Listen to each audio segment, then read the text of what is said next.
Welcome into the Hard Count. It is Thursday, March 20th, 2025, last one on the face of the planet.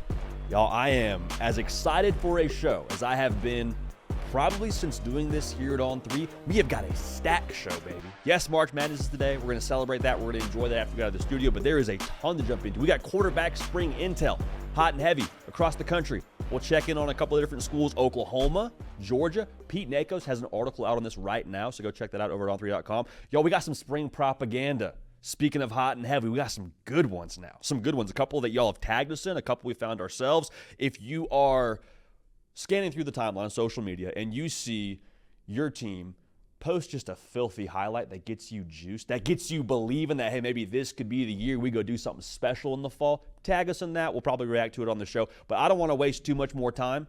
One more thing I'll say before we jump into it. The boys have been cooking. All right, the boys have been chefing and saucing and bossing. We got a little voicemail set up for y'all. 629-888-393-RUN. 3-1. 629-888, the middle 8 right there, 3931. Get at us. We got a couple of voicemails to unpack a little bit later in the show. And also, oh, by the way, we got Florida State's Mike Norvell, a conversation with him at the end of today's program. Let's jump into it, though, man. Spring intel. Rolling right along. Oklahoma. Vibes are good out in Norman. Specifically, though, at the quarterback position, can't help but feel a little bit like when you tap into what's being said over there. Again, Pete Nakos, an article out at on3.com. Go check that out right now. Tons of intel. We're just going to kind of touch the tip of the iceberg here. The way they talk about him being John Mateer so far through spring practice, can't help but give you a little bit of a vibe the way that Miami talked about Cam Ward this time last year. Like during spring ball, you try to, I think, leave room for things to evolve as they get into the fall. But nobody is talking about what John Mateer could be and what he might be. Hey, we feel like we hit with him. We think he could eventually be a good player. They're like, yo, the quote from the story with Pete Nakos is Oklahoma feels like they got everything they wanted and then some in a one John Mateer. They're saying it with their chest right now out there in Norman, Oklahoma. Now, the highlights you see on social media, those in themselves should and do get you juiced. We'll unpack those a little bit more throughout this live show. But there's some sense, I think, when you look at what the offense can be. Like the physical tools are obvious. What he is as a playmaker, what he does to create when the play breaks down, all those things are true. But I think the intel side of this is really intriguing. The quote from the story, again, is they feel like not just they got what they wanted and then some, they speak specifically to him being a fit that they needed on a leadership side of things. Now, Oklahoma a year ago, offense wasn't that good, y'all. Like we all watched what happened. They scored 21 points a game. It's not great. I think different teams require different things from a leadership perspective based on the position they're in. Like a great example of this is when Baylor was in the post-Art Briles era. They needed structure.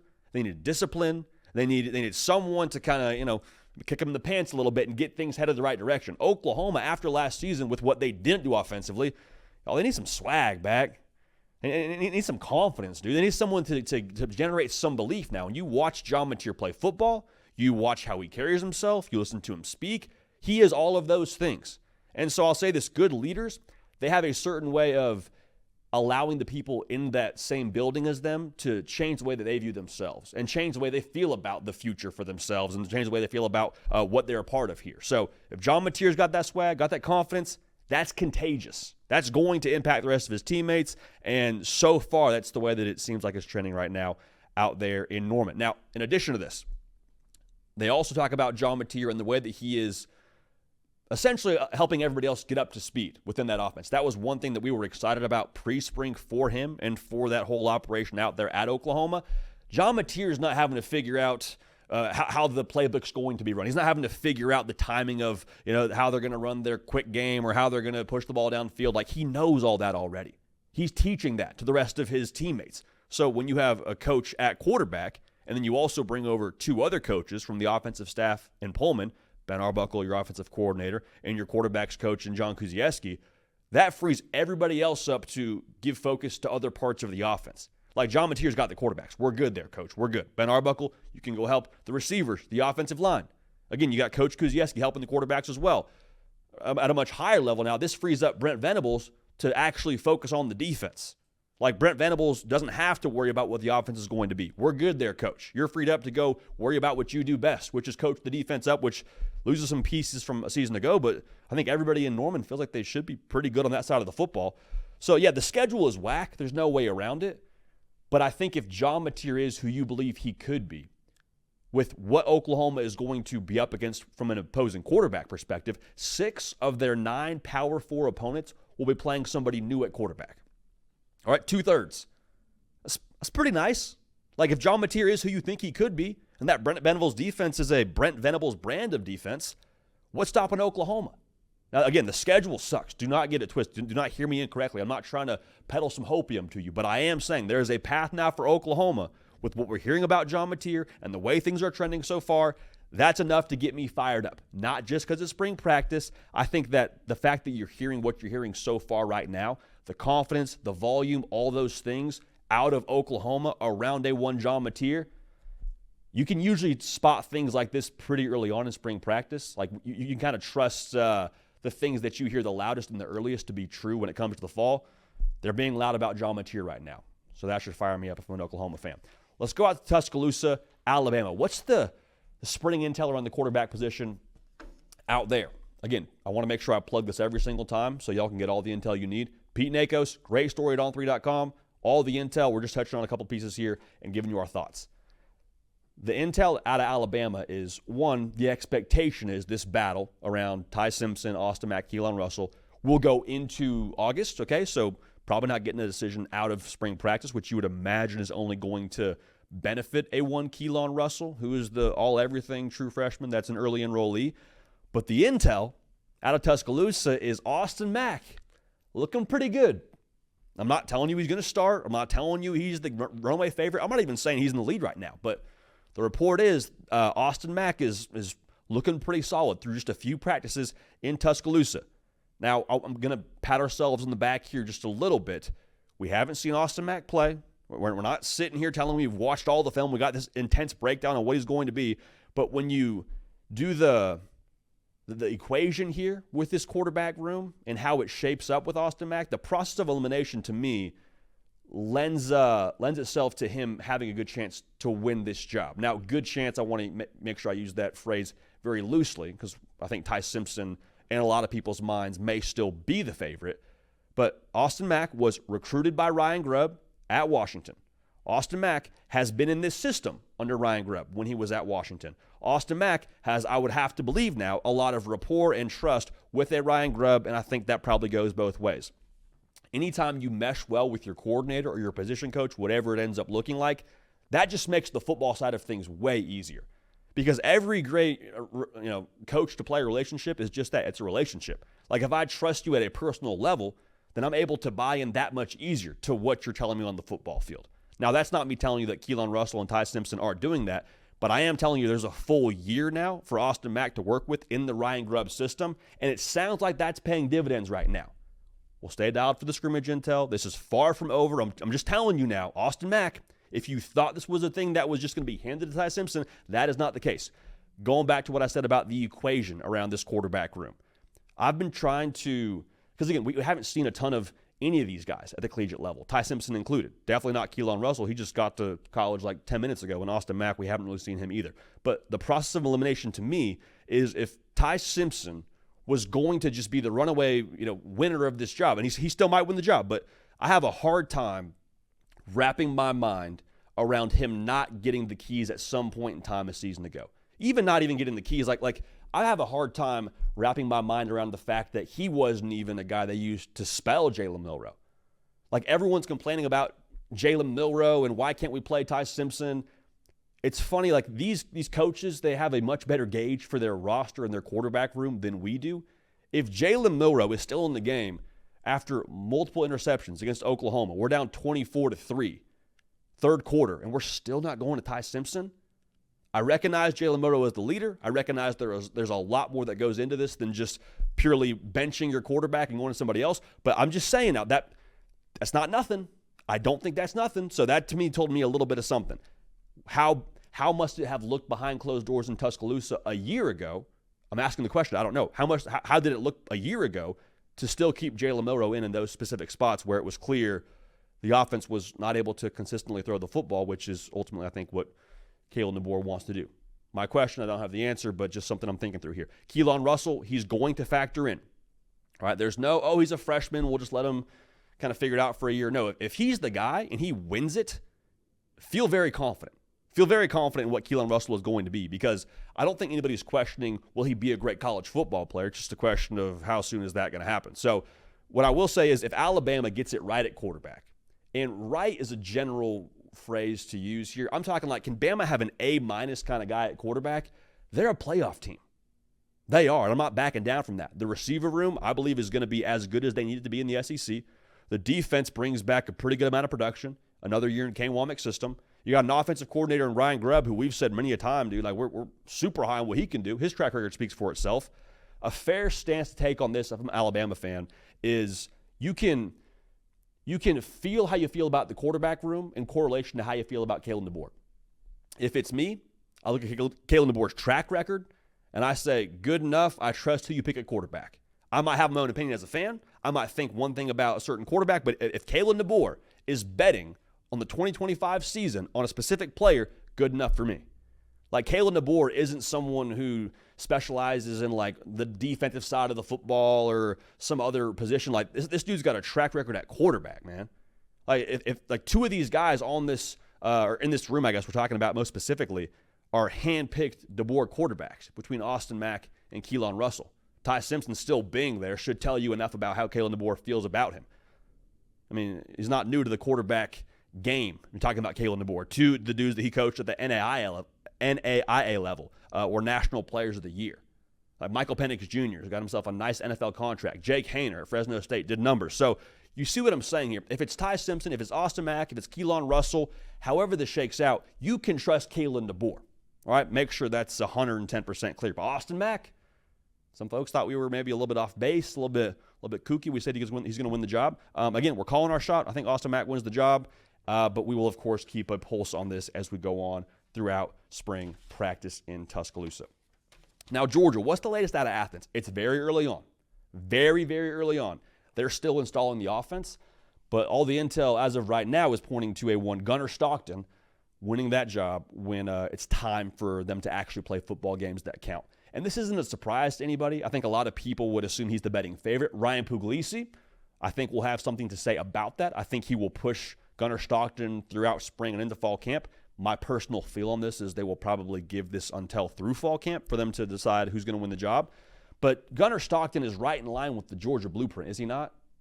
Like, Gunnar Stockton is exactly what I think the Georgia process speaks to, which is high-profile guy, come in, wait your turn, do the whole scout team thing, be a backup, and then when it's your time to ball, you've had enough time in the system, enough time in the program, enough time within our culture to where when you get a chance to play, you deliver. And I think that's going to be what the deal is here. So him being in the system for a long time, it sounds like, based on this intel piece from Pete Nakos, is giving him an edge so far as early as we are into spring practice. Some people might be hearing that at home and saying, well, JD, that's cool. He's been in the system for a while, but Ryan Puglisi's also been in the system for a year. Like, they both have a good grasp, you would imagine, of the offense. Why does that matter?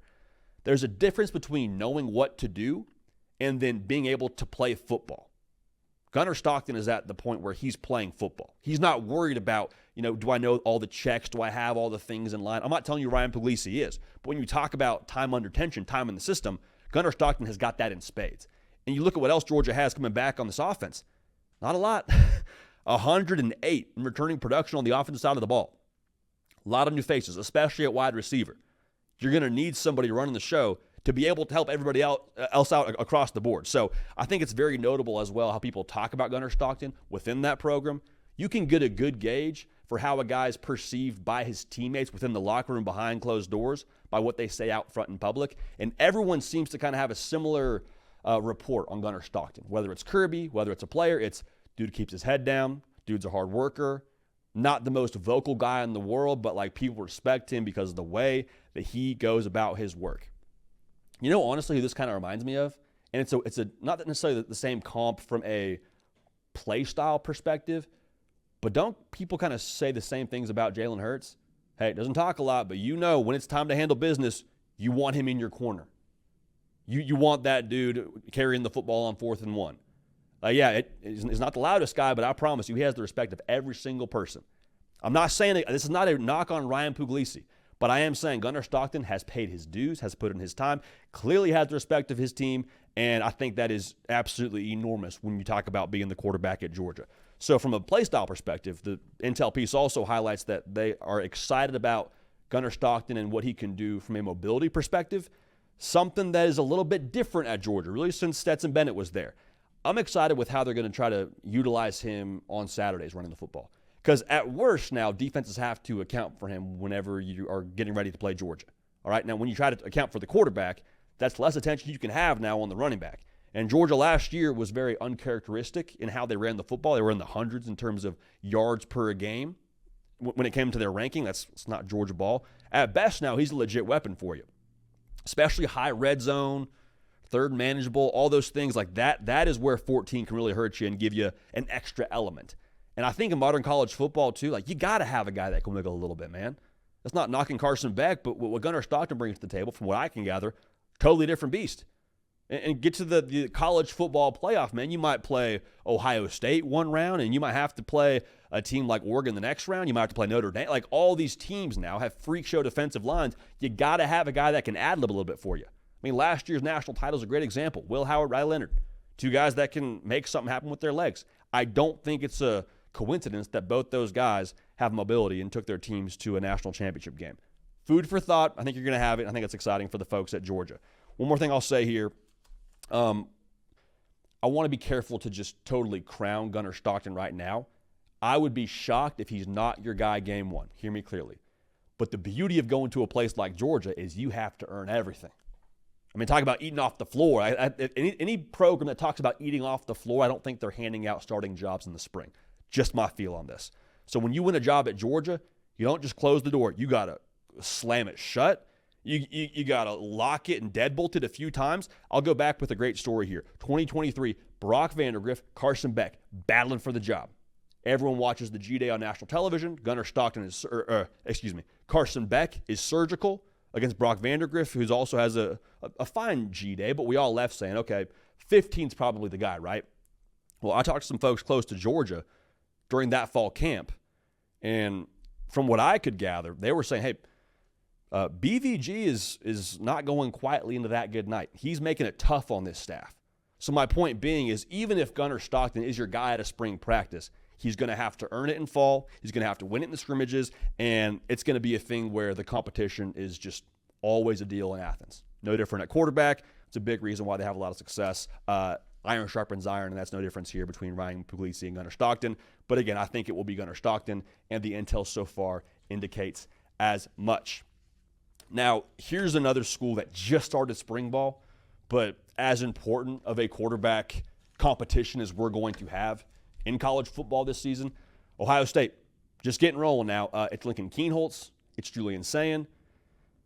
There are rave reviews around Julian Sayin so far. That's not a knock on Lincoln Kienholz. That's just the intel we're getting right now, per Pete Nakos as well as the folks in Columbus. Now, it's so early. If you're skeptical of this kind of feedback, I don't blame you. But I would also flip that idea on its head and say it's so early and you're hearing this kind of volume around a Julian Sayin. Like, that means it's obvious. That means people can see it. Like, anytime we said this about John Mateer, I'll say it again here. If you can tell 2 practices in that somebody is standing out, when we're doing routes on air and 7-on-7 and we're just kind of getting our feet underneath us, when somebody stands out, take note of that. Because it usually isn't a thing where you pop in the first or second practice and then it's like, oh, well, actually, no, that wasn't really what we thought it was when we got to practice 14 and 15. I think it's real. Like, the release is all you hear about Julian Sayin from folks close to that program. Media members talk about it that are watching the open practices. I think if Ohio State has what I would call stable circumstances, offensive line is solid, running game is good, Julian Sayin's your guy. That's how I feel about it. Now, if we have unstable circumstances, offensive line isn't quite what we thought it would be, running game is good but not at the level we need it to be, then the Lincoln Kienholz discussion becomes a lot more interesting. We saw this at A&M a year ago. I'll refer to it again here. Connor Wegman might have been a better passer of the football. Like this time last year, how many of us were saying, hey, Connor Wegman now, make some noise at A&M. We'll see. Maybe he's a Heisman guy. There was that kind of discussion around him because of how talented he was as a high school prospect. However, what was the problem with A&M? Not a lot of juice offensively. More notably, they could not protect Connor Wegman. And so what do? You go to the more mobile option. Lincoln Keenholz is a freak show athlete here. I mean, like windmill dunking kind of freak show. But again, all things considered, I would be surprised if Julian Sayin doesn't end up winning this job. There's not the safety blanket of what you had a year ago in the run game. You lose 2,000 yards of production in Travion Henderson and Quinshon Judkins. This is crucial that you have a guy that can get the ball to your playmakers in the perimeter. All right, like this has got to be dialed in. It's a national title kind of variable, in our humble opinion here. One more thing I'm watching, though, as we try to gather more intel around this thing, Letterman Rowe, Spencer Holbrook, Mick Walker. I'm really interested to see what the intel is around these guys winning the locker room. Because Lincoln Keenholz's been around for a while. Same thing with the Gunnar Stockton at Georgia. Like, dude has paid his dues. How do you handle stepping into all that comes with being QB1 at Ohio State? Notice what I said. Being QB1. Not playing quarterback, but you are the quarterback at Ohio State. Like, in terms of people in Ohio that are visible, you and Ryan Day, and then, like, I don't know, whoever the quarterback of the Browns is, I suppose. And even then, they're probably behind both those individuals. So you got to be able to handle everything that comes with it. Will Howard, they talked about him being one of the most liked guys in the locker room. I don't think either of these guys is super polarizing at that level. I don't think anyone's saying, man, I don't like Lincoln Keenholz, Julian Sayin. That's not my point. What I'm saying is, are you able to be the front-facing person and win the locker room and all those things that come with this job? Get Texas game one. Going to take some mental toughness. Going to take some extra juice to be ready for that game. But I cannot wait to watch this thing unfold again. A lot of great things being said around Julian Sayin. He's still our pick to win this job, and would have to imagine he's the betting favorite as well as it stands right now. Speaking of betting favorites, though, man, the betting favorite for us to rock all spring and summer long is Roback. They're bringing y'all the hard count today. Only a few ways to describe Roback, man. Best fit, best feel. For those of y'all that aren't familiar, Roback completely changing the game when it comes to your comfortable activewear. I know a lot of y'all that watch this show throw on a hoodie when you get ready for your Saturday vibe, or maybe you're throwing on a polo when it comes time to tailgate a little bit and get the grill game going here this spring. Roback's got you covered. Shorts, polos, hoodies, all that you need over at roback.com. So use code JD, no periods, just code JD on roback.com for a generous 20% off for all new customers through the end of this week. That's spelled RHOBACK.com, 20% off all performance polos, shorts, and more with code JD. Great stuff from the folks at Roback, man. I'm telling you, get dialed in there. You will not be sorry. Mike Norvell coming up here in a matter of, I would guess, probably 25, 30-ish so minutes. They start spring practice this week. We got spring practice propaganda rolling on across the country. If you've watched this show, you know spring propaganda is just feeding us right now. Anytime I see it on my social media, whether it's Twitter or Instagram, it's just like a shot of caffeine to the frontal cortex of my brain. It lets you know, hey, football's around the corner. Football is being practiced. It's being played in an 11-11 setting behind closed doors. And some of the social media teams across the country are doing the Lord's work and posting what I would call spring propaganda on their socials, and we appreciate them for it. So I want to go through a couple of the best spring propaganda pieces we've seen to this point in the very young thing that is the spring practice season in college football. Let's go out to Boulder, Colorado, though. This one hit the timeline before we went on the air here. Julian Lewis battling for the quarterback job with Caden Salter. Colorado put out this piece, or this clip. Dude's dropping an absolute dime. Notice the slow motion to accentuate the spiral, outside shoulder, drop it in the basket in front of the safety, and the Shador celebration. Look at the swag on the guy, dude. Little glance at the camera one more time for good measure. Off the back foot, effortless, put it in the freaking bucket. Again, it's spring practice. Take as much of it as you want to when it comes to the importance of this. I'm here for this, dude. I'm all the way here for this. Again, if you can't get fired up about this, I can't help you. You lose Shador Sanders to the NFL draft, there's no way to replace Shador Sanders. Spoiler alert, y'all. I don't think you're replacing Shador Sanders. I think you just got to get a quarterback here in place to be able to make the system go. And Deion Sanders now is telling us, we said this before, I'll say it again, Deion Sanders is telling all of us how he feels about this roster with how they're utilizing the portal. First 2 years there, they take a combined of 90 transfers. This past spring, it's been crickets. Nowhere near those numbers they had the first 2 cycles. Why? Because the roster talent is at a better place. So whether it's Julian Lewis or Caden Salter, I'm not too concerned about, dude. But seeing a young freshman who's been on campus for like 45 minutes, dropping dimes in the breadbasket in 11 on 11. I mean, he's been a little bit dinged up since he's, from high school to getting to Colorado. Looked healthy to me. The swag, I mean, the shadur there from him, I was a fan of that, dude. That made me fired up. And the intel on him around spring practice so far, Julian Lewis that is the accuracy for him has been one of the better parts of his game coming to Colorado. That's been helping him in this quarterback race with Caden Salter. Now, Caden Salter has a ton of experience, may end up winning the job. Sources close to that say that he's very much so in the race as a Julian Lewis. But I want to make sure we just get ahead of this. Even if Caden Salter wins the job, he's going to have to win that job, I think, every single day during the fall as well. Because as talented as Julian Lewis is, if he's not starting week 1, could be his job week 5, could be his job week 7. Like, I'm just saying, you're going to have to, if you're Caden Salter, pay rent every single day on that QB1 job. Now, are we saying that's the case just because of that throw?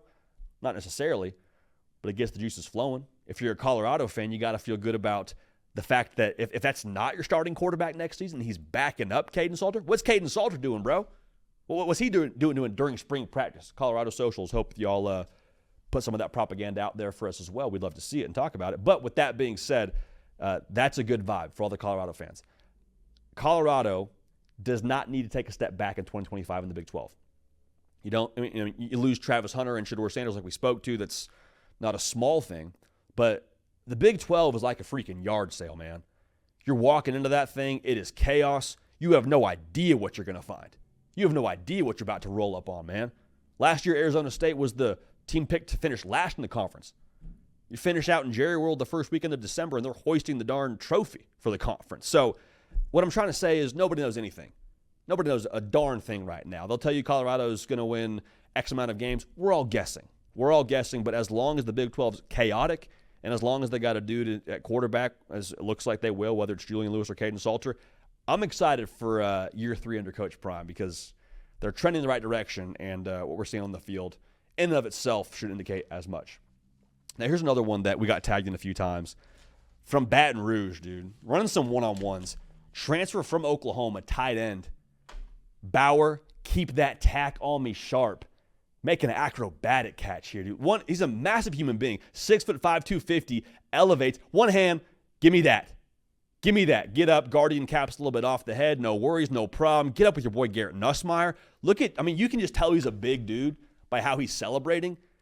Reaching back for the podcast audience, you're missing out, man. My guy's 6'5", 250, back shoulder, one hand, only need one. Stick him. Y'all, if that's in the tight end room with Trey Green, who's 6'7", like, God bless your red zone defense when you play LSU. Top shelf where the kids can't get, like, they're going to be a force now. They're going to be a force. The propaganda was enough to get me fired up there. You lose Mason Taylor, is a stud tight end for you a season ago. You got to replace 55 catches and over 500 yards from last year. That'll help. Bauer Sharp getting up and making something happen like that, that'll help. So it's going to be by committee, I believe. Bauer Sharp, they brought him in, I think, in large part because of what he can do blocking as well. But you're making catches like that, bro. Yeah, we can get you the rock. Don't even worry about it. Now, I will say this. Someone also tagged us in a picture on social media of the ball maybe touching the ground. We'll see. Cato and I talked about it. You hurry up, hand the ball to Caden Durham, Harlan Berry, doesn't matter. Run a play and we'll be good to go. For me personally, having been on the offensive side, I'll go ahead and call that a catch, first down Tigers, and we'll keep rolling. Now, Cato playing defensive back, maybe not. Incomplete for Cato. But with that being said, the propaganda, dude, we're here for it. We are all the way here for it. So Bauer Sharp, wearing number 10 on that clip. Oklahoma's John Mateer, wearing number 10 for the Sooners next year. Now, this is, we've talked about some spring propaganda out there in Norman before. The social team out there is crushing it, dude. Whatever they're doing out there, give them a raise because they're delivering heaters right now on the social media side of things when it comes to video content from practice. John Mateer is mic'd up here during this clip talking to his guys. You can't hear it if you're watching on YouTube or podcast, but basically he tells his guys, hey, listen, if we score, we're getting a celly. Look at this. Back shoulder, Giovanni Gibson, Ben Arbuckle hitting the zombie land. Giovanni Gibson's 6'2", 215. He shouldn't be doing backflips like that, dude.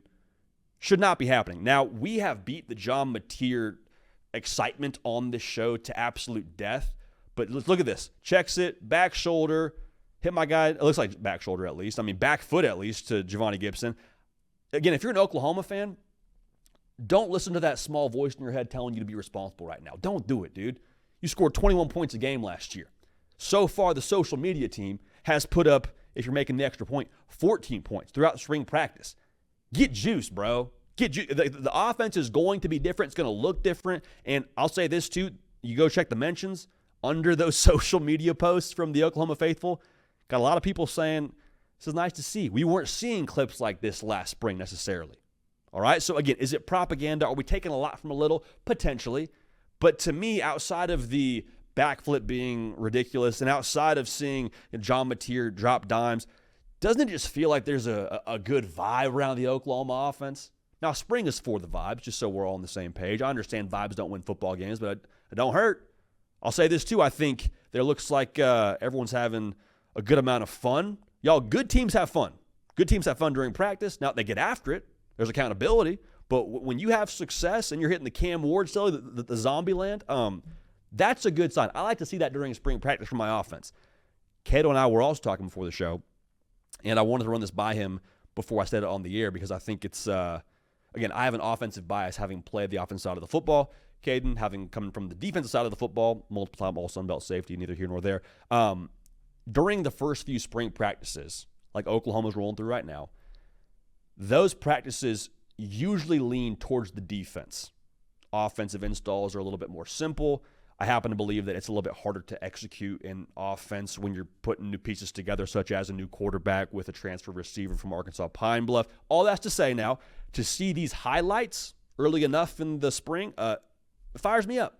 It fires me up. It's kind of like when you check out that frozen pizza a few minutes in. It's not done yet, but you're like, okay, I could have that right now and be more than fine. I'll give it the next few minutes to let it totally crisp up and be all the way edible. I'll give this Oklahoma offense the next few months to totally get, where they're going to be in the fall. But right now, man, I'm peeking at this thing at, 1 a.m. and feeling pretty excited about what it's going to look like here when it comes out of the oven. That's the Oklahoma offense. That's good propaganda. We're all the way here for it, baby. So keep the propaganda coming out of Norman. Now, this next piece of propaganda was not from a specific social team. I believe this is from our guy Adam King, who just crushes the game out there in Columbus, Ohio. He put out this clip on his social media page of a one Ryan Day back shoulder king, dude. Getting the arm loose. You can tell he's a football guy, man. He said, you must have forgot who I was. Quarterback battle? Never heard of her. When you want something done right, you go do it yourself, Ryan Day. Setting records at New Hampshire. Y'all must have forgot. Me and Chip Kelly, when I was his quarterback, I was doing Goodwill Hunting numbers, baby. Tavian St. Clair, Julian St. Lee, and Keenholz? No. Ryan Day, starting week 1 for Ohio State, baby. Nice spiral on there, making it look effortless. I'm just saying, we got all this talk around Diego Pavia getting more time and all his eligibility, but Ryan Day can't get a nod to maybe have another year of eligibility and throw it around for the Buckeyes. I'm just saying, dude, the back shoulder looks like he's got a few more reps in him, but neither here nor there. So appreciate everyone contributing to the spring propaganda. It makes our heart happy, and it's so fun this time of year. This paired with March Madness, it's enough to hold you over for a little bit longer. Now, I told y'all at the beginning of the show, we have been experimenting with some new content ideas, and we want to involve y'all into the show as much as humanly possible.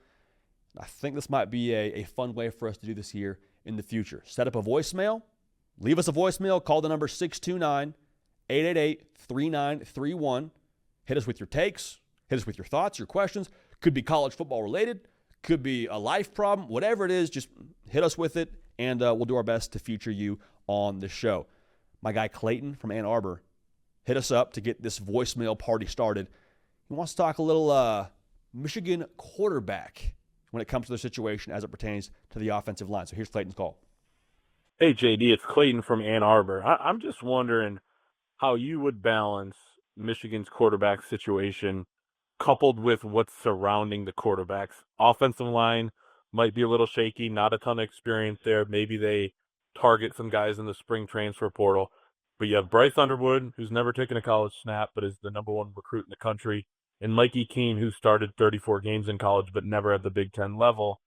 If you have a shaky offensive line, do you go with Underwood, who's more mobile, or do you think that Mikey Keene could hang in there, even though he's got negative rushing yards in his career, not a great scrambler, and has struggled under pressure throughout the year? Does having a poor offensive line, which is not a great situation for a freshman, actually boost Underwood's chances of starting because he can get out of the pocket, make something there when nothing is there? I'll hang up and listen. Thanks, JD. You're the best. No, Clayton's the best, bro. Go check it out. Go check out all his work over at the Wolverine, Michigan's on 3 site. But he brings up a really good point that I don't know a lot of us have considered just yet. I hadn't considered it just yet until he hit us with this question. If the offensive line isn't awesome at Michigan next year, do you like experience or do you like mobility? Is really the thought we're trying to unpack here together. As we do that, one, make sure you are subscribed right here to the On 3 YouTube channel. Michigan faithful, y'all have been great to us. Thank you for that. Call us, leave us a voicemail. Again, 629-888-3931 is the number. Let me double check that I'm accurate on that, Cato. 3931. Yep, 3931. Okay, moving right along. So to me, the question around this, to answer this question, is how much do you trust Bryce Underwood?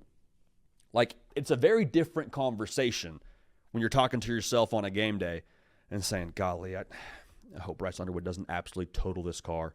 I hope we don't do like 3 barrel rolls and have all the driver's side door falling off and the steering wheels out in left field. Or is it, man, I hope he doesn't scratch that paint too bad? Because those are 2 very, very different situations to be living in if you're a Michigan fan or if you're on the Michigan staff. Now, the good news is, as Clayton alluded to, you got Mikey Keene. A lot of experience, none at the Big Ten level, but you feel like, okay, if it comes down to just having a high floor option, we got that in Mikey Keene.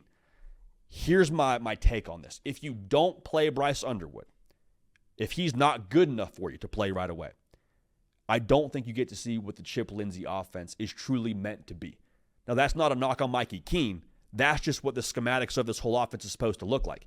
It's like if you cheat on your diet, you're good for like 5 days out of the week, but every other day you like to have like a pizza hand up, little Oreos on the side. I'm here for that. But I mean, you can still get in shape, you can still get the job done, still score a few points, but you're not totally reaching your potential. Or when like you don't do the assigned reading for a class, you can still pass, still get a B+, but you and I both know you're not really reaching all that you could be. Like the Chip Lindsey offense, the thing that's so exciting about it is you're going to be able to recruit with it here in the future. It's going to be quarterback driven. You're going to have a chance now to be a little bit more explosive. It's supposed to go through the quarterback. The quarterback is supposed to elevate everyone else on this roster. Now, my concern around playing Mikey Keene is I don't know that his skill set excites you as much as a Bryce Underwood's. Scratch that. I know it doesn't excite you as much as a Bryce Underwood's. So really this comes down to if Bryce Underwood is good enough to play early enough for you. Is the floor high enough for him? Because we know the ceiling, dude.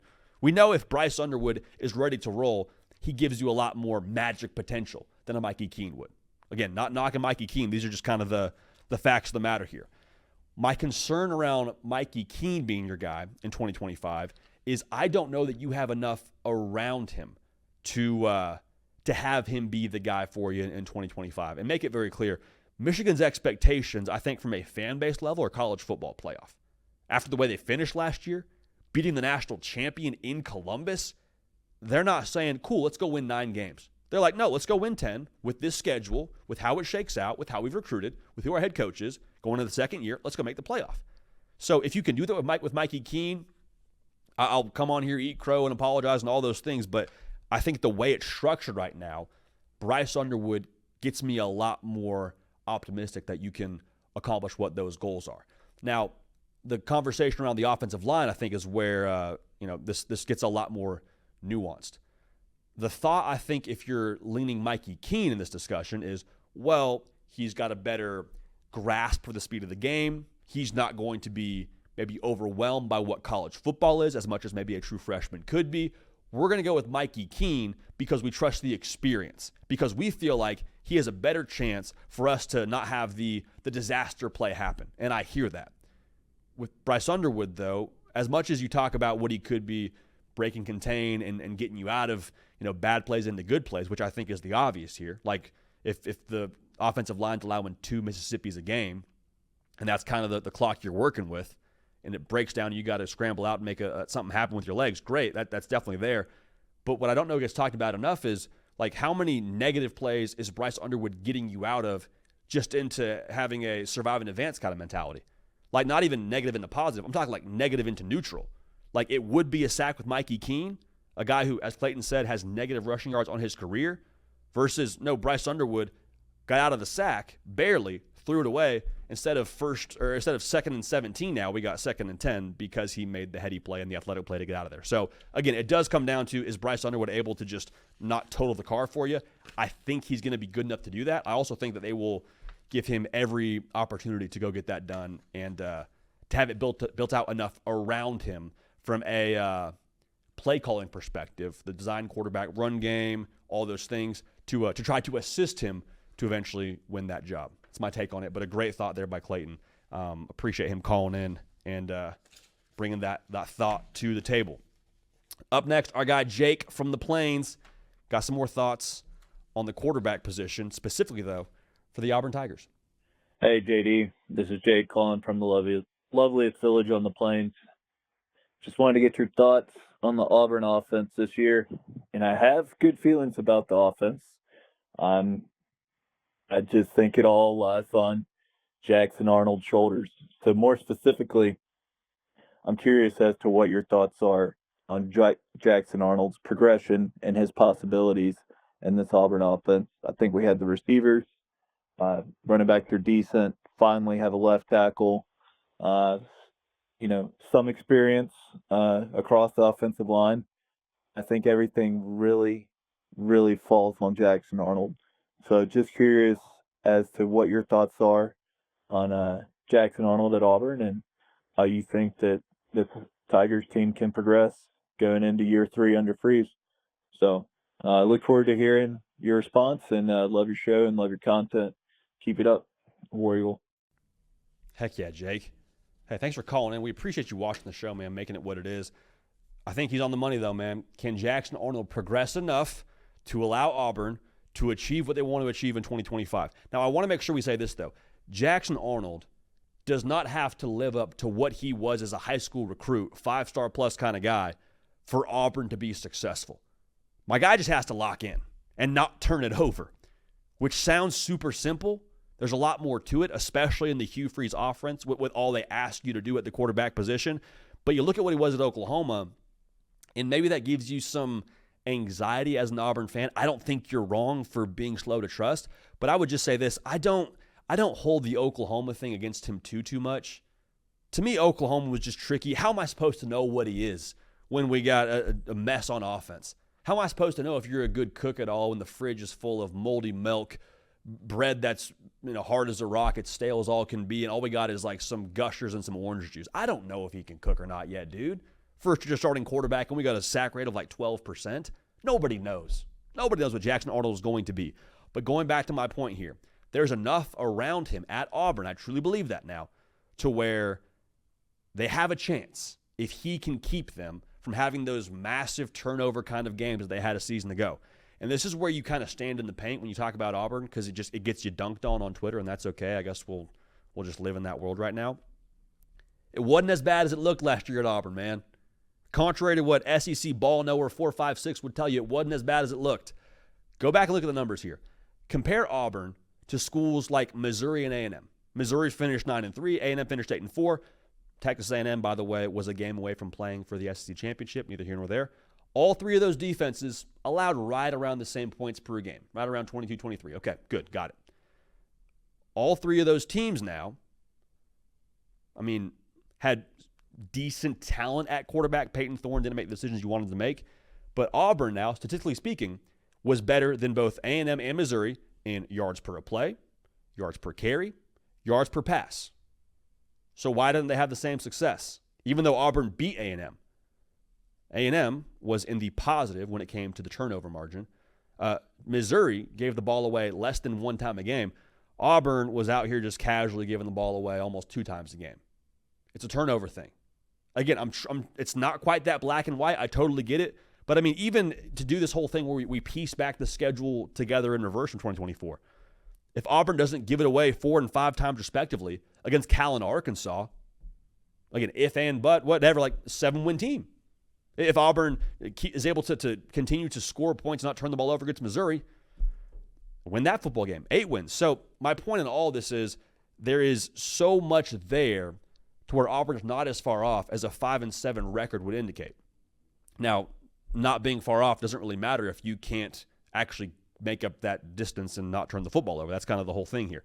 The thing for Jackson Arnold, though, I don't need to see all the NFL throws. I don't need to see him have this incredible statistical season. All I need to see him do, what I just said, take care of the football, get the ball to your freak shows, man. Get the ball to Cam Coleman. Get the ball to Eric Singleton. Do it consistently. Do it efficiently. If that happens, you will win a lot of games. It's like movies, man. Get Leo on the screen, and I'm going to go see that movie. Get Tom Cruise in there. We're in good shape. Get Will Ferrell in there. I'm watching it. Same. It's not hard, bro. It's a personnel thing. I say it's not hard sitting up here on the desk not having actually to do it, but the point I'm trying to make here is get the ball to your playmakers because you have enough out there to go win at a high level in the SEC. Now, win at a high level and what you expect from Auburn in 2025 is really where this gets a little bit more complex. Because I think for Jackson Arnold, I don't question the physical traits for him as much. Like, again, 5-star guy out of high school. I don't just hand out 5 stars just because you got a good high school resume. Like, you actually have to have earned that kind of accolade from a physical ability standpoint.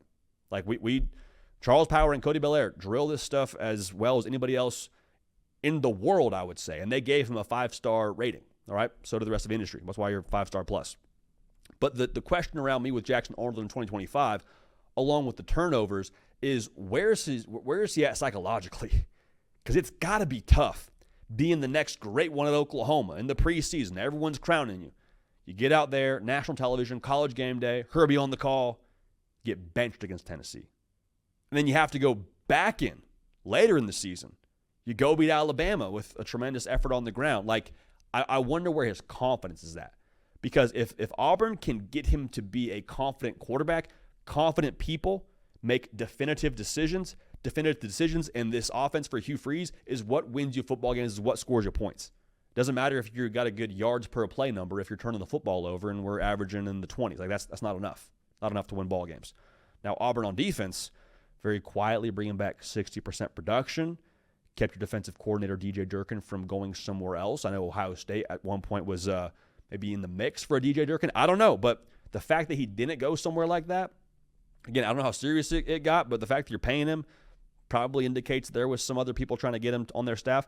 The fact that DJ Durkin didn't leave, I think indicates some small amount of confidence from him that Auburn's going to be in good shape here going forward, some belief in their system. Here's what I want to say, though, if you're an Auburn fan. Success in any field or walk of life is determined by your expectations. Like Phil Dunphy, Modern Family, one of my favorite television fathers, he says, the greatest things in life can happen to you if you just lower your expectations. Now, not long term. I'm just saying for this year now, if you're saying, hey, Auburn, success for us is 10-2, make the playoff, be in Atlanta, you're going to probably be disappointed. Not 100%, but like that's probably the way that you would feel right now, if we're just going to go ahead and kind of call our shot a little bit. But if your expectations are, let's go 8-4, I think that's reasonable. I think 8-4 for Auburn would be a really good stepping stone because 8-4, dare I say 9-3, if you can find a way to get that done, 8-4 puts you in a spot where 10-2 in 2026 isn't a crazy thought. And 10-2, then you talk about being in the playoff. Then you talk about making good on all those recruiting classes and what Hugh Freeze has done out there on the plains. So can Jackson Arnold get it done? I think so, but it doesn't have to be Jackson Arnold's all SEC and, he's throwing for 4,000 yards. It could just be, hey, Jackson Arnold didn't give the football to the other team, made good decisions, and Eric Singleton and Cam Coleman went berserk. Defense was good, and we won 8 games. If that's what happens, that is a good season, and that is a credit to Hugh Freeze for going out and getting a Jackson Arnold via the portal and making it happen. Now, the transfer portal is where Jackson Arnold came from. The transfer portal is where Kurt from Ithaca is joining us next on our voicemail box on the hard count. JD, this is Kurt from Ithaca calling. I just wanted to kind of talk about the fact that I currently don't have a college football team that I'm a true fan of at the moment because Michigan's gone the way of the dodo with Harbaugh leaving. And I just want to ask you, who can I hop on that's not a bandwagon or anything like that? I want a fun team. I want someone good but someone fun I can root for. Did Marshall a couple of years ago? That was fun. I liked that. I enjoyed that. So let me know. Let me know who I should be rooting for, okay? Hope to hear from you. Thanks. Bye. Kurt from Ithaca, man.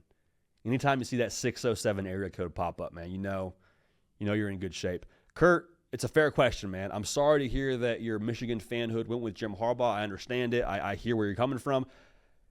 When you're talking about who to jump on the bandwagon with and not wanting to be a bandwagoner, couple of schools here, both Cornell and App State, on this side, we got room for you. Okay, so you want to get on the ground floor, be a part of a future championship organization. Like those are spots you can jump on, though. But we got a couple of schools, though. I want to go one from each of the Power Four conferences for you. So these are not front runners. These are not schools that are coming off a year where they made the college football playoff. This is strictly like who would be fun and a good bandwagon to jump on, really. To me, the criteria is like, okay, who's got good vibes?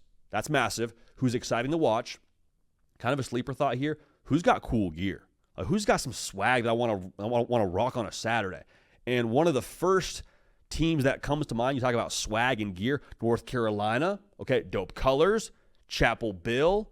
I don't know who's starting at quarterback for them just yet, but you got Bryce Baker, true freshman quarterback who can spin it, face the franchise kind of guy we talked about here in Nashville. North Carolina, bro, could be a good move. So they're the team I want to take from the ACC. I want to recommend your way here, Kurt, when it comes to some potential fanhood that you could be committing here. Now, in the Big 12, I think Baylor is fun, bro.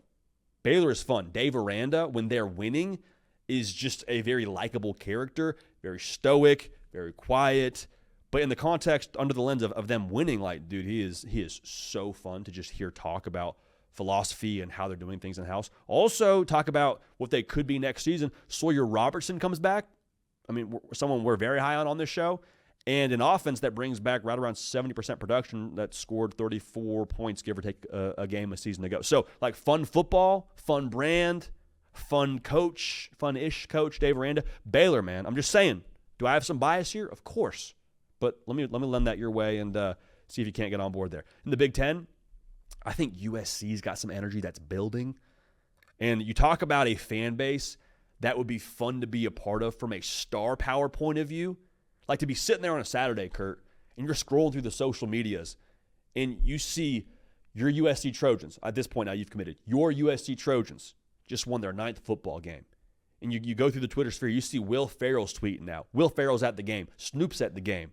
They've activated Los Angeles. You got movie stars at the game. That's a kind of a good wave to catch. And I think Jaden Mayava is going to be fun to watch. I think that's going to be a good brand of offense. The defense is picking it up. So like USC, 7-6 last year, finished strong. I could get behind a little bit of that USC juju out there if you're looking for a place to commit in the Big Ten. Last school here, this is more of a long-term play. More of a long-term play, so hear me clearly. Texas A&M. It's not for everybody. It's not, and I understand that. And if you want to be a part of Texas A&M and their fan base, it's got to be written in ink, right? It's going to be a till death do us part kind of thing because that fan base, the way they do things, their traditions, a little bit cult-ish, if I can say that, a little bit intense for some folks. But if you're a part of it and they accept you, you're in there for life, brother. You're in there for life. Mike Elko, I think, is going to recruit at a high level. The resources will be in place. I think the brand of A&M is actually pretty cool, too. I think it's cooler than most people would like to give credit for. I like the all-black uni they wore a season ago. I thought that was fresh. Kind of underrated in the black uniform department, in my opinion. But anyway, A&M, if you want to commit there, it's a long-term commitment. I don't think you can jump ship after 2 or 3 years. It's one that you're dialed into, but A&M would be my recommendation for the SEC. So, Kurt, best of luck to you, man. Hit up Hayes Fawcett for a commit graphic if you can get in his DMs and maybe he'll hook you up. I don't know. But those are our recommendations, man. We're looking forward to seeing who earns your services. Now, one more here. Talking a little hair products here next on the Hard Count voicemail. Hi there, this is a member of Center Scoop. Leaving the message for TJ Pickles. Hey TJ, I just was wondering what kind of gel you use in your hair. You got that swab look going on. Got the little flip in the back. Just want some of that gel in my hair too. So yeah, just TJ Pickles. Let me know. Yeah, well, one, I appreciate that. Little context there. I dropped this number again, 629-888-3931, over on Sooner Scoop, the Oklahoma message board, and it was terrifying. I knew what I was getting into when I dropped it over there. We got a lot of calls from y'all on the Sooner Scoop message board, so thank you for that. But the context there with him calling me TJ Pickles, I don't know how it started. I don't know if this is a me thing or it's just kind of what happened on the board. The joke is to just like not call me by my name, and there's been some good ones. So TJ Pickles was a new one, a little bit of originality there. I appreciate that. Keep them coming. That was a good one from our guy over there. But I appreciate him taking interest in the hair products. That means a lot to me. When I was in third grade, I saw Remember the Titans for the first time. And Ronnie Bass, dude, growing up in Southern California, Sunshine, for those of y'all that have seen the movie, like that guy is it, dude. That is the GOAT. That is the Mount Rushmore, him with 4 different expressions. That's it, bro. So I remember in third grade, sitting back in my chair, supposed to be learning about whatever you learn about in third grade, and I'm trying to train my hair to flip up. I was doing, and it looked ridiculous. It wasn't happening, bro. But over years of dedication and hard work and committing to the excellence that is the process, according to my guy, we got a little bit of flip now. So we appreciate that. In terms of what we use, man, again, no shout outs here, not a sponsor. So Jack Black, quit playing around, sponsor the show. It's not gel, a little texture cream, light hold. We're not messing around with like this intense gel that some other companies do. Light hold texture cream is what we use over here. But I will say this, if you want to be about this life, rent is due every day. We're at SEC Media Days last year in Dallas. We're chopping it up with Jackson Dart. Game recognized game, dude. Like, yes, I want to hear about what he's going to do in the fall and how Ole Miss is going to be, but like my first question, I want to hear what he's putting in the hair. I want to learn from him. I want to hear what he's doing. He's more of a sea salt spray kind of guy. Okay, good. I want to take that, add it to my bag, and find a way to get better. So we're talking products. We're talking improvement, incremental gains every single day, and that's how we get it. Now, I will say this. Your process might be different than ours over here. You might not be a sea salt spray guy or a light texture cream. You might be a full-on wax guy. I don't know. Maybe you are a gel guy, but all I would say is maybe take what we have here, try it for yourself, mold it to your own skill set. That's all I'll say here. So that's our approach here on the hair side of things, but we appreciate you throwing a nod to just the years of work we've put in trying to hone our craft here. It's not a finished product by any stretch. We're going to keep on chopping wood and carrying water, though. Now, after all that madness, on the day where March Madness is officially getting rolling, we had the honor and the privilege to talk to the head coach for Florida State football, Mike Norvell. Talked what last year was, talked about what he learned, talked about Gus Malzahn and what went into that hiring and the portal and all those things. So really great conversation with Coach. Excited for y'all to hear this. Without further ado, here is Mike Norvell. Coach, we're recording this the day before spring football starts, and everyone that is on social media knows that when that horn goes off for the first period, you're taking off to the other end zone. You're probably even some defensive lineman in your dust. Have we clocked the 40 recently? Do we know where we're standing right now when it comes to that event? No, I try not to see the result. I just know that I go give my best every day. It's hopefully we'll not be leaving any of our D linemen in the dust. We've definitely got a group that's eager, and I'm sure I'll be chasing. But every day go attack it and be the best. Coach, that's kind of a theme for you. Even when anyone listens to your press conference or a conversation like this, like it's very evident that you are one, process oriented, but two, you love what you do. Where does that come from for you? I mean, just opportunity. I'm so very blessed to be able to have an opportunity to lead this program, to be able to help impact, the student athletes that I get to coach. I mean, they're working to be all that they can, and to be able to live out the dreams, the goals, and the aspirations that they have. So if I can be a small part of their journey, and be able to inspire them to go achieve all that I believe that's in front of them, then we got a chance to do something really special. And it's every day you get one opportunity to go be able to make an impact. So I just want to go give everything I can, and you'll see those guys do the same. Coach, when you compare what the 2023 season was to what this last season was for you, what do you feel like are the biggest maybe learnings or takeaways when you compare those two different data points?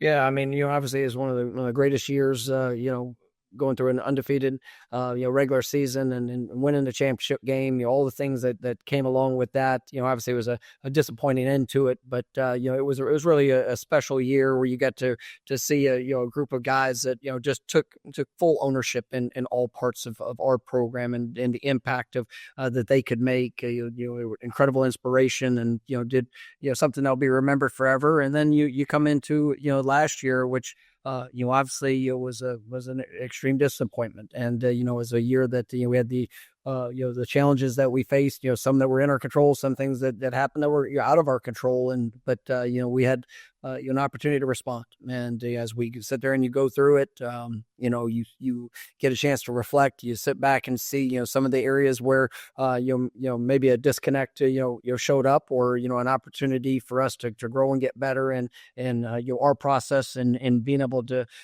make sure that the things that we say we want it to look like, or the things that are a priority for us, that we truly pour all into that process, and being able to accomplish the goals and the tasks that are in front of us. And when you see that with the team coming together as we're moving forward into a new year, it is that ownership. It is that, the edge that's necessary on a daily basis, a desperation to go win, to be the best that you can be, to capitalize, with what you have in front of you. And, the good Lord's blessed us, with skill and talent, and an ability to do the job that we do. And we got to go make the most of it. And so, that's one of the things that we really try to instill in this team in the off season. And, guys that have that drive, that passion, that desire, let's go be all. And, I've really been pleased with what I've seen in the first 8 weeks of our winter program, and, trying to take some of those lessons, things that showed up in the past, and, we've been able to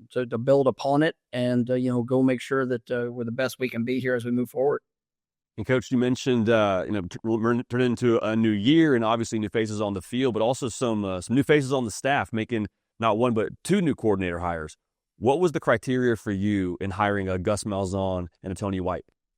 It starts with the people, and these guys, they have great hearts. They've done an extraordinary job throughout their career in building relationships, and being able to help the guys that they've coached on their journeys, and helping them maximize the potential that they have. And when you see these guys are both incredible innovators. I mean, offensively, defensively, the style of play, the mindset, the approach. I mean, these guys are just they're inspirational in what they've done. And the way that they've done it, and and obviously so very creative in being able to utilize personnel of all different types to be able to go out there and be extremely productive on their respective side of ball. And so, I mean, they were absolute home run hires for us, and guys that have truly hit the ground running, since they've been here in December, and really excited about what we've been able to accomplish, leading into spring practice, but really fired up for what the next 15 practices will be, and the steps that our players will be able to take under their leadership. I got to think that the folks in Tallahassee, when they saw that you hired a Power 4 head coach to be your offensive coordinator, Gus Malzahn, what were the conversations you had with him making that pivot from being a head coach and then going to being an offensive coordinator on your staff?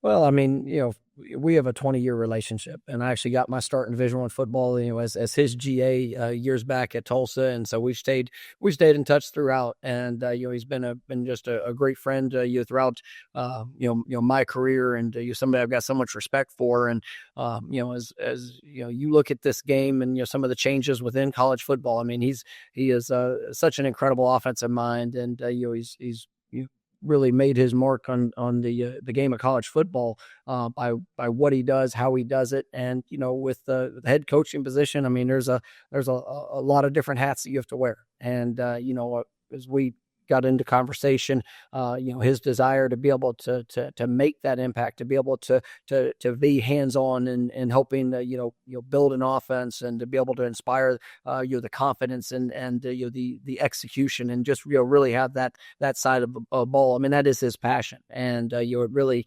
worked out, just incredibly, for us, and the fact that we had an opportunity that really worked for both sides. And, it's been a joy for me to watch his passion as he's been pouring into our players, and just having him on this staff, with our other coaches, and just being able to utilize him as a tremendous resource, for me and for our players and coaches, everybody alike, and be able to bring him here to Florida State. And with the offensive side being your specialty, one question I had when you brought him on your staff was, what will be your involvement on a week-to-week basis when it comes to you guys putting together a game plan? Will that be something you pass off to him primarily? Will that be fluid? How does that look in your mind here as we sit here during the month of March before spring practice even starts? Well, we have an incredible working relationship, and I mean, he's here to run the offense, and that's something that I believe that in my role as a head coach, I mean, this will allow me so many more opportunities to be able to stay connected with our players, to be able to support our coaches, to be able to make sure that that we're adhering to the standard of what Florida State football is all about, in every aspect. But then I'm here to support him as well, and I do have a background on the offensive side of the ball. We have worked together. Really the core of the foundation of offense that I came up with was really something we did together years ago, and so there are so many similarities. But I mean, I'm gonna be able to assist him in every way to help us go and win games, and to be the best offense that we can possibly be. And I'm really excited about the job that he's going to do as he's leading and helping push us forward. So, Coach, I got to ask, you mentioning that you were his GA when you started in Division I football, do you have any, I'm putting you on the spot here, any like Gus Malzahn stories or early impressions? Because I got to think like, hey, you're getting your start in D1 football as a GA and all the things that come with that. Anything that you can share with us of the first Mike Norvell and Gus Malzahn interactions?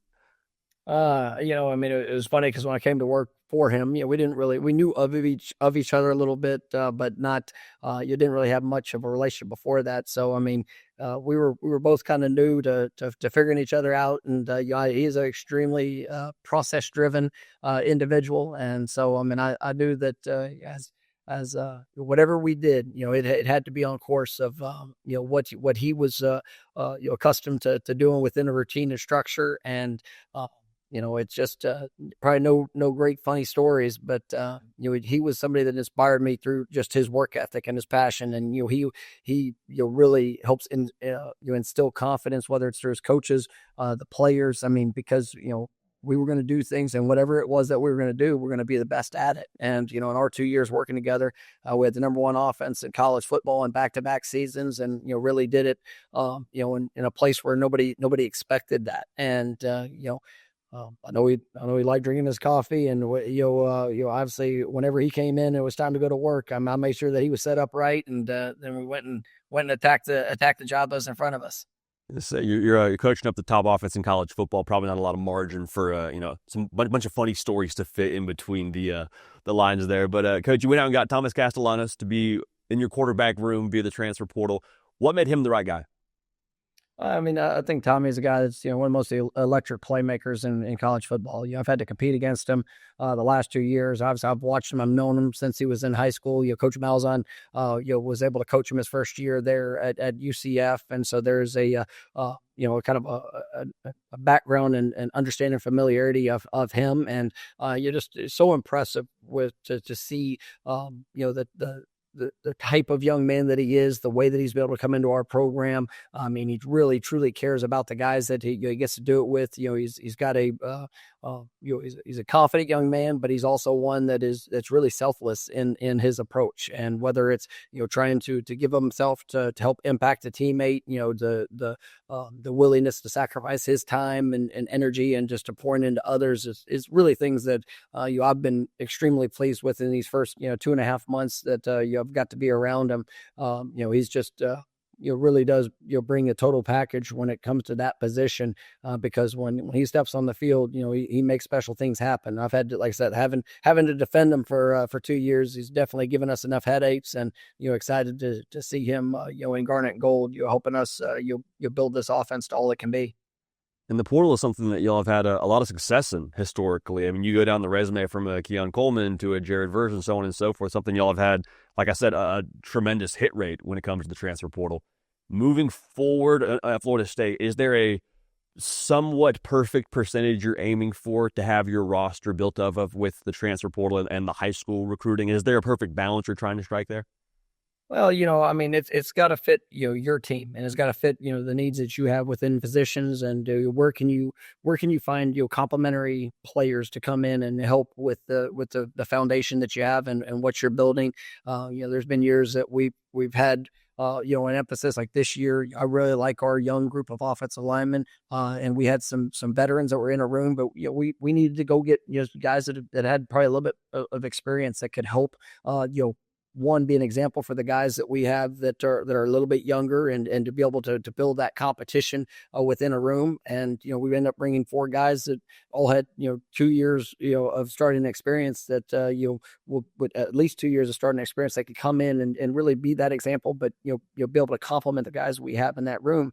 And then on the flip side of it, you look at the defensive backfield, we didn't bring in a transfer, as a group that even though it's still got a good amount of youth in it, guys that have been able to get some experience, guys that I believe are right there ready to go take that next step. And, so we really had a balance by position of what we feel is a need. And then, obviously, where can we make our football team, better, and continuing to elevate, that standard and level of play that we all expect from each position, and then overall within our program.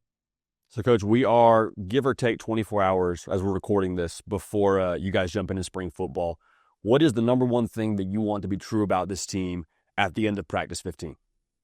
I want to see the identity and that edge that shows up on a daily basis. I want to see a team that gets better throughout each practice opportunity, but one that's willing to do what is necessary to go put ourselves in a position to win every day, to win every rep, to make sure that we're doing the things that we need to do to be able to separate ourselves from every other school that's out there that we might have to line up against, where it's not about them, it's truly about us, and the investments we're willing to make to go be successfI that's been a challenge that we've issued to guys back in December, with the guys coming back, with the guys coming in. I want to see that edge, and I want it to be something that when people watch us play, they feel Florida State football, and that's something that has to be earned. That's something that has to be developed. And we're 2 months in, and now we get to go take it on a football field and to be able to put it into action. So really excited to see that continued development as we push forward to what's ahead in 2025. Coach, last question for you. Deion Sanders, I think it was yesterday, actually, as we're taping this on a Tuesday. Yesterday, he said, hey, we'd be down to have somebody come out to Boulder and have a joint practice with us. Not necessarily would y'all go out to Boulder and do that whole deal, but is that something you could see Florida State doing in the future, hosting someone for a couple of days and then playing your spring game against them? Is that a sustainable model in your mind? I think it's definitely something that's unique, in thought process. I mean, I think you see NFL, teams that they do the joint practices there in fall camp. I mean, I think there's definitely, an avenue and a path where that could be, beneficial.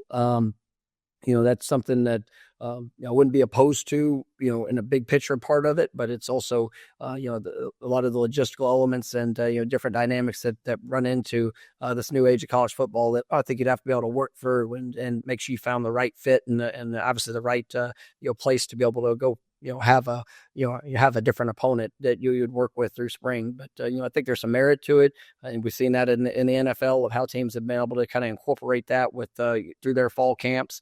It's definitely something I think people will continue to talk about as we move forward. Coach, I was going to say, we don't envy you having to try to figure out what spring football is going to look like here in the future with the portal and all that. But we appreciate all your time. Best of luck during spring practice, and can't wait to watch y'all get after them in the fall. Well, JD, appreciate you having me on, and go Noles. Appreciate Coach joining us, man, and just talking ball, being candid with us about the hiring of his staff and the portal and all those things. It's easy to do an interview with the media when you go out and win the ACC and all those things. A lot harder to want to sit down and have these conversations after a year that's you're not quite as thrilled about. So we appreciate Coach making time. And, dude, I'm excited to see what they are in the fall. It's going to be really, really fun. So appreciate y'all being dialed in. If you want to literally dial in, leave us a voicemail. Again, 629-888-3931. Leave us a voicemail. Could be ball. Could be about hair products. Could be about anything else. But excited to hear from y'all on there. And we appreciate y'all locking in for Cato on the ones and the twos, making this show what it is. Myself, JD PicKell, or TJ Pickles, however you want to refer to me. We're going to keep this party rolling, and we will see y'all.